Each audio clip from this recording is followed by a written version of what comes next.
E aí, pessoal, aqui é a professora Rosália, do Vestibular Cidadão. E a gente está quase chegando ao final, né, das nossas escolas literárias. A gente está chegando agora no pré-modernismo, onde a gente já está entrando no século XX, certo? Na próxima aula a gente vai ver vanguardas europeias e depois modernismo, né, uma das maiores escolas que a gente tem aqui no Brasil, certo? E aí, depois a gente vai fazer uma revisão total do que a gente já viu na literatura, as escolas literárias, principais autores, principais obras, principais características, ok? Espero que vocês estejam curtindo, eu estou curtindo muito trabalhar com vocês, está sendo uma experiência inexplicável. Minha primeira experiência realmente como professora, né, professora voluntária, que deixa mais legal ainda, certo? E muito bacana de vocês terem sido a minha primeira turminha, ok? Então, sem mais delongas, a gente vai entrar numa das minhas escolas favoritas, certo? Mas primeiro, o pré-modernismo, ele não é considerado uma escola literária, certo? Sim considerado um processo de transição para o modernismo, certo? A gente estava ali no parnasianismo, no simbolismo, e aí vem o pré-modernismo mudando algumas coisas, mudando alguns tipos de pensamento, para chegar ao modernismo, certo? Então, ele é um processo de transição. Por quê? Porque os autores que fazem parte, eles não possuem características entre si, certo? Diferente do que a gente via, por exemplo, ali no parnasianismo, né? Que tinha o Olavo Bilac, o Alberto de Oliveira, tinha característica em comum. Ali no simbolismo, o Afonso Guimarães, o Cruz e Souza também tinham características em comum, certo? Então vamos lá. Aqui de primeiro eu coloco para vocês como se fosse um desenho, né? Aqui a gente tem o Antônio Conselheiro, que foi uma figura muito importante historicamente e também para a literatura, certo? Aqui a gente tem a representação de um cangaceiro, que a gente pode pensar no Lampião, certo? Aqui como se fosse a morte, tá vendo? Com uma foice. Então aqui representa alguns conflitos sociais com o cangaceiro aqui, com a Guerra de Canudos, certo? Aqui a seca representada no Nordeste, né, que era um problema retratado pelos pré-modernistas, ok? Então, vamos começar aqui, como sempre nós começamos, com o contexto histórico. Como eu sempre falo para vocês, a gente estuda literatura aliado ao estudo da história, certo? Para a gente entender o que estava acontecendo, o que estava mudando na sociedade para que tal escola literária fosse implementada, certo? As mudanças de pensamento, as influências da ciência, as influências dos ideais de liberdade, certo? Então a gente sempre precisa saber o que está acontecendo na história para entender que de forma isso influenciou na literatura, certo? Então, aqui no pré-modernismo, a gente tem primeiro a característica que é o período republicano, certo? O Brasil como uma república agora. O Brasil foi proclamado como república em 89, 1889, certo? E aí a gente precisa começar a entender o que essas mudanças, né, uma mudança de uma monarquia para uma república, o que isso pode interferir na sociedade, certo? A primeira coisa é que tiveram poucas mudanças para a população, certo? Não foi assim uma coisa, deixamos de ter o imperador, mas aí a educação não melhorou, a saúde não melhorou, a infraestrutura não melhorou, ou seja, não teve nada assim de muita mudança, certo? E nem no cenário econômico também, não teve uma grande mudança, certo? Então, proclamou a república, certo? Mas não teve uma grande mudança para uma grande parcela da população, ok? Então, a gente vai entrar num dos primeiros fatores da República, que a gente chama de República Velha, certo? Uma época que o Brasil era governado por políticos do estado de São Paulo e do estado de Minas Gerais, que é aquela famosa política do café com leite, né? Vocês se lembram? São Paulo produzia muito café e Minas Gerais trabalhava com a pecuária, ali com gado, produção de carne e produção de leite. E ficou conhecida como política do café com leite. Minas Gerais e São Paulo comandavam o cenário político no Brasil durante essa época, certo? Durante o que a gente chama de República Velha. Então é importante salientar Minas e São Paulo como ali sendo o contexto principal da política, deixando de lado o Rio de Janeiro, né, que continua sendo capital. Rio de Janeiro só deixa de ser capital em 1960, com a construção aqui do nosso amado quadradinho com a capital em Brasília, ok? Então, o Rio de Janeiro continua sendo a capital, mas agora as principais ideias políticas e como é que eu falo? decisões são tomadas lá no eixo Minas-São Paulo, beleza? Então, isso ficou claro. Outra coisa, a gente está começando aqui no Brasil um processo de industrialização. Bom, galera, continuando aqui, a questão da industrialização. O Brasil estava começando ali o seu processo de industrialização. A gente estava relativamente atrasado, se nós formos compararmos com a Europa, certo? Que começou ali a sua revolução industrial muito antes da gente começar a pensar em indústrias no Brasil, certo? E aí, essas indústrias começam a surgir com o investimento de um cara chamado Barão de Mauá, com uma figura muito importante. Ele viu que a industrialização era bastante eficaz para o Brasil, iria dar bons frutos, certo? E ele começou a investir na industrialização, principalmente ali também no eixo Rio-São Paulo, ok? Quando a gente tem um aumento da industrialização, consequentemente também a gente vai ter o aumento da classe operária, ou seja, aqueles operários que trabalham dentro das fábricas, como a gente viu no realismo, o proletariado, segundo o Karl Marx, beleza? Bom, como muitas pessoas agora estão trabalhando nas fábricas, eu preciso de pessoas que continuem trabalhando onde? Nas minhas fazendas de café. E aí que a gente vê aquele famoso estrangeirismo, né? Os fazendeiros chamavam os imigrantes europeus para virem trabalhar aqui nas fazendas de café, né? Os italianos, os holandeses vieram trabalhar aqui nas fazendas de café. Então a gente também teve um crescimento da mão de obra estrangeira muito grande, ok? A gente também precisa lembrar de uma classe que ficou abandonada pelo governo, certo? Quando a princesa Isabel assinou lá a Lei Áurea no dia 13 de maio de 1888, ela só assinou, mas ela não pensou, e o governo brasileiro como um todo, como que seria a vida desses escravos agora libertos, agora as pessoas livres, certo? Então esses negros recém-libertados, muitas das vezes, eles ficavam vagando pelas ruas porque ninguém contratava, certo? Muitas das vezes eles ficavam vagando pelas ruas, não conseguiam emprego, ou muitas das vezes eles também voltavam para as fazendas que eles trabalhavam, porque eles sabiam que eles iam ter o que comer e onde dormir. Mas essa é uma questão que reflete até hoje na nossa sociedade, né? A inserção do negro dentro do mercado de trabalho, dentro de tudo que a gente tem aqui. E vem desde esse tempo aí da assinatura da Lei Áurea. Gente, desculpa, esse computador às vezes ele apaga. Com essa assinatura da Lei Áurea, porque os negros, eles não tiveram, assim, um programa para falar, olha, agora você vai fazer isso, vai fazer isso. Não, foram libertos, mas sem nenhuma pretensão, ok? E aí, é uma questão importante falar também que nessa época a gente começa a ter o nascimento das favelas. Bom, as pessoas mais pobres, antes, elas também moravam ali no centro, sabe? O centro da cidade. Só que começou a haver uma europeização dos centros da cidade, sabe? Começaram a construir prédios imensos, tentar deixar o Brasil de maneira mais europeia. E aí eles queriam tirar aquelas pessoas de lá, certo? Ah, a gente vai tirar vocês daqui, não queremos vocês aqui. E essas pessoas tiveram que começar a se afastar do centro da cidade. E aí que a gente tem o nascimento das favelas, o nascimento das favelas no Rio, em São Paulo. Aqui em Brasília a gente tem, né, que são as regiões satélites, que ficou em volta ali do Plano Piloto de Brasília, ok? Ou seja, as pessoas que não têm tanto poder aquisitivo, elas ocupam uma região em torno do centro urbano, beleza? E isso começou lá também no primeiro período da República Brasileira. Bom, lá no Nordeste, a cultura da cana-de-açúcar vai estar em decadência em virtude da cultura do café, lá em São Paulo, certo? Como essa cultura da cana-de-açúcar está em decadência, muitos nordestinos vão migrar para São Paulo, certo? Então, a gente tem livros que relatam esse momento no pré-modernismo e também no modernismo.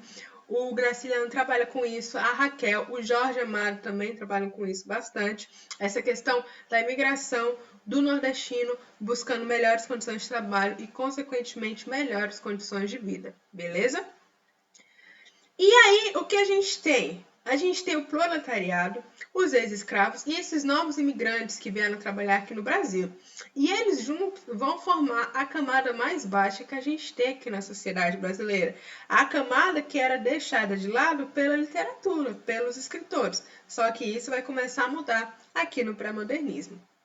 Bom, e a classe conservadora continua da mesma maneira, tendo dinheiro e tendo poder. Duas coisas que você tiver, você consegue comandar basicamente um país. E era isso que acontecia. A gente até tinha presidente, mas a classe conservadora, aquela que detinha poder e dinheiro, que mandava no país, certo? Aí, como eu disse para vocês, a gente teve a europeização do Brasil, ou seja, coloca abaixo todos os prédios construídos assim mais antigos, e agora a gente vai começar a trabalhar a europeização aqui dentro do Brasil, ou seja, deixar o Brasil com a cara um pouco mais europeia, certo? Uma cara de uma estética um pouco mais aceitável para a época, e aí bota abaixo tudo que possa interferir nessa europeização. E isso também influenciou para a retirada dessas pessoas mais pobres do centro urbano e o nascimento das favelas, ok? É um processo de embelezamento do país. Vamos dar uma embelezada aqui no Brasil. O Brasil está meio acabado. E como o conceito de bonito para eles era a questão da Europa, então o Brasil também passou por esse processo de europeização. Ok, galera? Vamos passar aqui. Aqui tá uma fatia para vocês. Esse daqui, se eu não me engano, é lá em Belém, certo? As capitais, em sua maioria, tem esses prédios mais antigos. Só não acho que Brasília, né? Porque a gente é uma capital relativamente nova, vai fazer o quê? 60 anos, né? Diferente de São Paulo, que tem lá quase seus 400 anos, certo? Então, beleza. Aqui em Belém, aqui a gente vê umas características, né, europeias. Aqui é em São Paulo, se eu não me engano, você tá vendo? Esses prédios aqui, geralmente, a gente vê ali na França, ali em Portugal, né? Que estão na Europa. E a gente passou por esse processo de embelezamento. Esse aqui é em Manaus. Manaus tem muitos desses prédios antigos. Inclusive, Manaus tem um dos teatros mais bonitos do Brasil. É muito bonito mesmo. Isso aqui é no Rio de Janeiro. Então, a gente consegue perceber que as capitais passaram por esse processo, né, de europeização, de embelezamento. Bom, agora tem outra coisa muito importante que influenciou o nosso pré-modernismo, que foram os conflitos sociais dentro do Brasil, ok? Primeiro, a gente tem um conflito social lá no Nordeste. Por quê? A gente já tem aquele crônico problema da seca. Todo ano o Nordeste passa por uma seca, as pessoas não têm o que comer, não têm como alimentar os seus animais, fica ali quase 2 anos sem chover, a terra morre praticamente. Então é um problema crônico, é um problema que o Nordeste sempre tem, certo? E lá a gente também tem uma vida precária, tinha uma vida precária, certo? Principalmente nessa época. E aí surgiu uma figura muito interessante lá no Nordeste, chamada Antônio Conselheiro, certo? É uma figura messiânica, né? Messias, que vai salvar o mundo, salvar a humanidade. E ele falava que o sertão ia virar um mar, ou seja, o sertão ia ser inundado. E isso deixava as pessoas alarmadas. E aí, às vezes, ele chegava assim nas comunidades, nas fazendas, falava, gente, o sertão vai virar mar, vocês precisam vir comigo para serem salvos.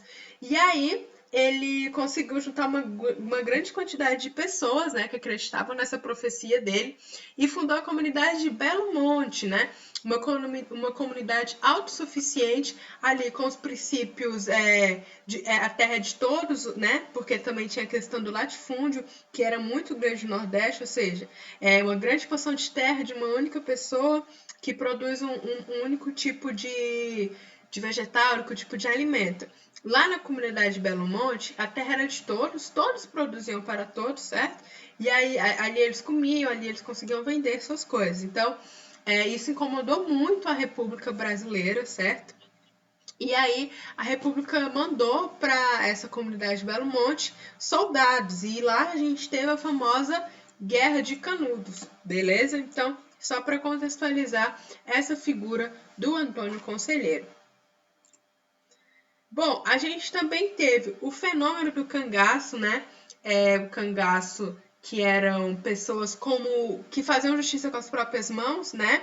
Ali que faziam justiça para os pobres. Inclusive, eles também atazanavam os pobres, certo? Mas eles eram como bandidos mesmo do sertão, mas que em alguns momentos também se viam como Robin Hoods ali do Nordeste. Uma aguinha aqui, porque a professora fala demais, certo? E aí, quais são os mais famosos que a gente conhece? Como eu disse para vocês, Lampião e Maria Bonita. O Lampião virgulino, certo? Maria Bonita, a sua esposa, a mulher cangaceira. E geralmente tinham muitas batalhas entre a polícia nordestina e os cangaceiros, né? Ali no meio da caatinga, né? Que é a vegetação típica do Nordeste. Então, por isso que eles usavam aquelas roupas de couro, para não se machucarem ali com os espinhos das árvores, né? Que essas árvores têm espinhos. Então, a gente tem esses conflitos entre cangaceiros e policiais, beleza? Também tem uma figura muito interessante, que é o padre Cícero. Se você for no Nordeste, alguém vai te falar, nossa, o padre Cícero. Era um padre que era considerado milagreiro pelas pessoas. Ele é uma figura muito importante no Nordeste, certo?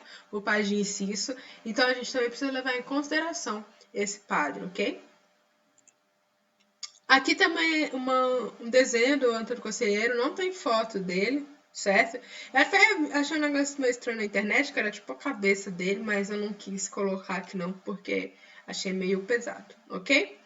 E aqui é a imagem da comunidade Belo Monte, que quando os soldados já tinham conseguido vencer as pessoas, aqui elas estão rendidas, ok?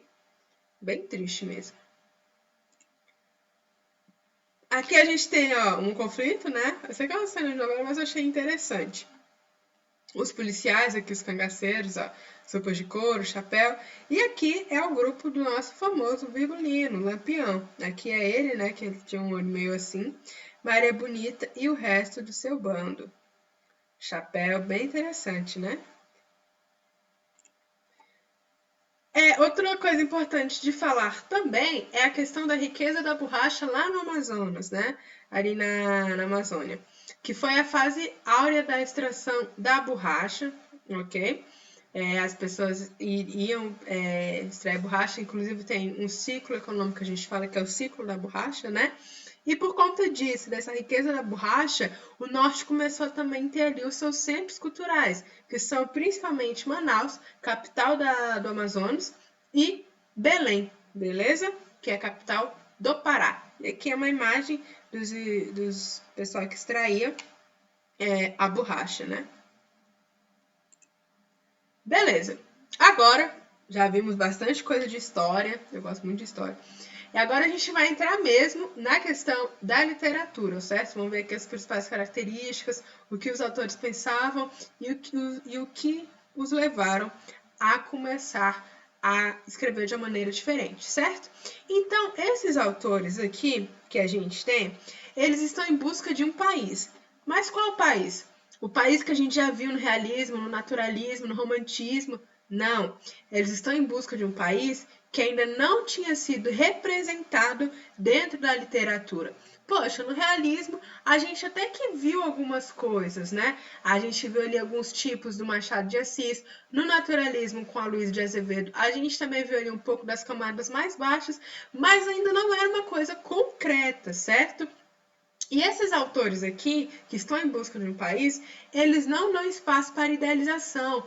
A gente vai idealizar alguma coisa. Na literatura, geralmente a gente sempre tenta idealizar um pouco na descrição, mas aqui eles não vão idealizar. Eles vão escrever de uma maneira que retrate fielmente a realidade. Aqui não tem idealização, eu não vou imaginar coisas bonitinhas, coisas fofinhas. Aqui é a realidade pura. Certo? Como eu disse para vocês, é um conhecimento mais real, certo? Muito mais real. É praticamente um texto jornalístico que você lê, você fala, caramba, realmente isso aqui aconteceu? Sim. E é muito profundo, por quê? Porque o Brasil estava passando por grandes mazelas sociais, beleza? E aí, por isso que eu falo que o pré-modernismo não é considerado uma escola literária, e sim um processo de transição, porque os autores eles não tinham foco em comum. Cada autor tinha um foco fragmentado, certo? E aí a gente tinha uma multiplicidade de focos e interesses que os autores. Então a gente tinha um autor que trabalhava ali no Nordeste, a gente tinha um autor que trabalhava o subúrbio do Rio de Janeiro, ok? A gente tinha um autor que trabalhava o interior de São Paulo e o caboclo, aquele pessoal que trabalhava nas fazendas. Então, assim, focos diferentes, mas que querem o quê? Tratar da realidade brasileira e de classes sociais que ainda não tinham sido representadas. E se tinham sido representadas, elas foram representadas de maneira idealizada. Aqui eu não tenho idealização de maneira alguma, beleza? Como eu disse para vocês, não é tratado como uma escola literária, ok? Mas sim considerado um período de transição. O pré-modernismo... Galerinha, continuando aqui, que hoje esse computador tá me complicando, mas vamos lá. Como eu disse para vocês, o pré-modernismo não é tratado como uma escola literária, e sim considerado um período de transição. Por quê? Porque os autores não possuem características comuns entre si, e como a gente já viu, eles têm focos diferentes, né? Por isso a gente tem uma multiplicidade de interesses, ok? O pré-modernismo ele também vai conservar características de outras escolas, realismo, naturalismo, como a gente já viu, essa questão de mostrar a realidade, né? E também vai antecipar as características do modernismo que a gente vai ver daqui umas 2 semaninhas, beleza? Então, os principais autores que a gente também tem no pré-modernismo são Euclides da Cunha, Monteiro Lobato, esse aqui que vocês com certeza já ouviram, Sítio do Pica-Pau Amarelo, certo? Ele é muito mais conhecido pelo Sítio do Pica-Pau Amarelo do que pelas suas outras obras. Lima Barreto, Guirassy Aranha e Augusto dos Anjos. Beleza, galerinha? E qual era o projeto literário do pré-modernismo? O que eles queriam criar na literatura com esse processo de transição? Bom, eles tinham muitas intenções, certo? Intenções de quê? De revelar o verdadeiro Brasil para os brasileiros, ok? Vamos revelar as classes sociais mais baixas, vamos revelar o que acontece lá no Nordeste, o que acontece lá no Vale do Paraíba, o que acontece aqui no próprio Rio de Janeiro, mas lá no subúrbio, lá dentro das favelas, certo? Vamos tirar esse foco que a gente sempre teve nas classes sociais mais privilegiadas, nessas pessoas que têm mais dinheiro, essas pessoas que estavam dentro da corte, mas agora estão comandando a nossa república. Vamos tirar esse foco. Vamos falar daquele trabalhador pobre, daquele trabalhador que trabalha ali na fazenda de café, que não tem dinheiro. Vamos falar do funcionário público que recebe pouco, do professor, certo? Então vamos tirar o foco de quem já foi muito exaltado pela literatura. Vamos agora dar foco realmente para o suco brasileiro, que é o seu povo, ok? E aí, os personagens que ainda não haviam aparecido dentro dessas histórias, certo? Eles vão se tornar protagonistas. Um exemplo, eu estou lendo um livro que é do modernismo agora, né? Mas tem muitas características do pré-modernismo, chamado Seara Vermelha, do Jorge Amado. É um livro muito bom. E aí, quem conta a história, que é o protagonista da história, é uma família de retirantes, sabe? Que perderam ali o seu lugar de trabalho na fazenda e agora eles precisam atravessar o Nordeste para poder chegar a São Paulo e ter ali o sonho, né, de ser um fazendeiro de café. Onde que a gente ia ver isso antes do pré-modernismo, né? A gente nunca viu isso no romantismo, a gente nunca ia ver isso no realismo, porque querendo ou não, o realismo ele escrevia muito para as classes sociais mais favorecidas, né? O naturalismo ele tentou, mas não foi assim completamente, beleza? Como eu disse para vocês, é uma questão de não idealizar nada, que não tem idealização, eu não vou idealizar porque eu preciso ser objetivo, eu preciso ter objetividade no que eu estou escrevendo. E de um modo que fique o mais próximo da realidade, como eu disse para vocês, uma coisa muito parecida com o texto jornalístico, ok? Bom, e quais eram os agentes do discurso? O que eles utilizavam para poder facilitar essa propagação do seu projeto literário? Bom, primeiro a gente tem que pensar nas condições de produção. Agora a gente está tendo mais máquinas aqui no Brasil, então a gente agora tem notícias diárias, jornais diários.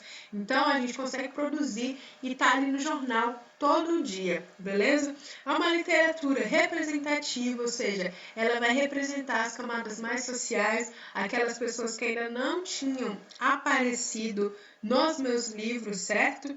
E a circulação vai ser muito mais rápida dos textos. Por quê? Por conta dessa condição de produção, certo? Que é muito mais rápida. Outras coisas que influenciam também é a questão do nascimento do cinema e da fotografia, certo? Assim, é uma revolução realmente que a gente tem no modo de ver, ouvir, né? Interpretar as coisas, que são os filmes, e também tirar foto, né? Aquela foto que eu mostrei para vocês do Belo Monte foram as primeiras fotos. Foi um fotógrafo que foi enviado especialmente por um jornal, né? E assim, a gente já vê como os registros começam a aparecer com mais facilidade pra gente, né? Agora que a gente está se aproximando um pouco mais do século XXI. Os escritores, eles não têm um gosto pela atualidade muito grande, não vão ficar voltando em temas do passado, como a gente tem no romantismo da primeira geração, certo? Não vão ficar idealizando nada também. Agora eles têm um gosto pela atualidade. Cara, o que está acontecendo agora que eu posso escrever? Tá acontecendo uma guerra no Nordeste? Cara, eu vou escrever sobre isso, então. É atual, o público precisa saber o que está acontecendo aí no resto do Brasil. O público precisa estar atualizado, certo? E muitas das vezes, dentro dos livros dele, a gente tem os pontos de contato com a realidade. A gente tem ali pontos literários, mas que se coincidem mesmo com a realidade, principalmente nos sertões do Euclides da Cunha. É praticamente um texto jornalístico, totalmente real, né? Ele faz uma recriação ali, mas tem muito a ver com a realidade da Guerra de Canudos, certo? Também temos uma crítica à realidade social e econômica da época, por quê? Né? Que essas classes sociais ainda continuam estando desse jeito. E como eu disse para vocês, é uma linguagem muito próxima do texto jornalístico, certo? É uma coisa muito atual, uma coisa ali que eu preciso estar... não posso escrever de uma maneira extremamente complicada, com muitas descrições idealizadas, não. Uma linguagem mais próxima de um texto jornalístico. Inclusive, a maioria dos escritores que a gente tem no pré-modernismo, eles eram jornalistas, o Euclides da Cunha, o Lima Barreto, Monteiro Lobato, beleza? Agora vamos ver aqui a questão da relação entre os escritores e o público, certo? Bom, o público agora está começando a mudar um pouco. O público agora tem um gosto por acontecimentos históricos e atuais. O público quer saber o que está acontecendo no mundo, certo? O público quer saber o que está acontecendo no Brasil. E por isso que quando a gente começa com essa questão do pré-modernismo, que o pré-modernismo começa em 1902, com a publicação de Os Sertões do Euclides da Cunha, ele tem muito sucesso. Se eu não me engano, ele vendeu 2 contos de 200 mil reais. Era muito dinheiro para a época.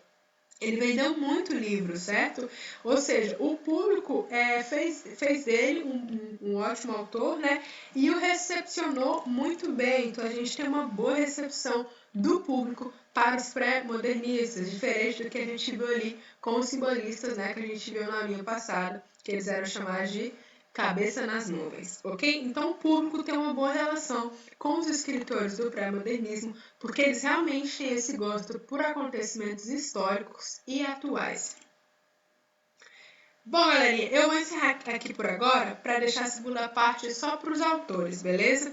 Então, aqui na primeira parte, a gente viu o contexto histórico, os conflitos sociais que permeavam o Brasil, certo? O projeto literário do modernismo, o que ele queria mostrar, os agentes do discurso, o que ajudavam, né, nessa propagação do pré-modernismo e a relação entre os escritores e o público. Na próxima aulinha, a gente vai ver os autores, suas obras e características, ok? E aí a gente encerra pré-modernismo.